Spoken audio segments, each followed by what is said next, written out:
ஒரு காலத்துல ஒரு ஊர்ல ஒரு தொப்பி வியாபாரி இருந்தாரு.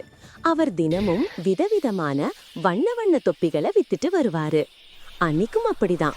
வெயில்ல ரொம்ப நேரம் நடந்ததால அவர் ரொம்பவே டயர்ட் ஆயிட்டாரு.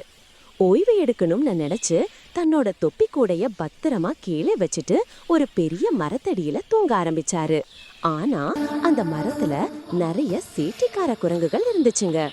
வியாபாரி தூங்குறத பார்த்ததும் குரங்குகள் எல்லாம் மெதுவா கீழே இறங்கி வந்துச்சு. கூடைய திறந்து அதுல இருந்த தொப்பிகளை ஒண்ணு விடாம எடுத்து தலையில மாட்டிட்டு மறுபடியும் மரத்து மேல ஏறிக்கிச்சுங்க. கொஞ்ச நேரம் கழிச்சு வியாபாரி முழிச்சு பார்த்தாரு. அடடா, என்னோட தொப்பிகள் எங்கேன்னு பதறி போய் தேடினாரு. மேல அண்ணாந்து பார்த்தா அங்க இருந்த அத்தனை குரங்குகளும் இவரோட தொப்பிகளை போட்டுக்கிட்டு இவரை பார்த்து நக்கலா சிரிச்சுக்கிட்டு இருக்கு. கோபத்துல வியாபாரி கத்தினாரு. குரங்குகளும் திருப்பி கத்துச்சு. அவர் கல்லறிஞ்சாரு. குரங்குகள் மரத்துல இருந்து மாங்காய்களை பறிச்சு இவரை நோக்கி எரிஞ்சிச்சு.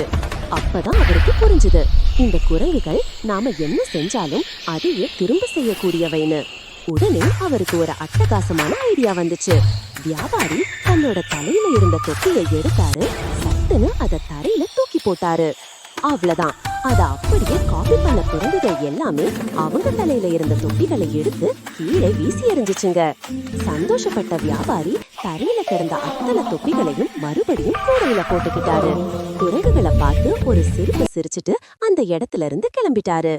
நண்பர்களே, இந்த கதையோட நீதி இதுதான். எந்த ஒரு பிரச்சனையையும் பலத்தை காட்டிலும் சாமர்த்தியமான அறிவால தான் வெற்றி பெற முடியும்.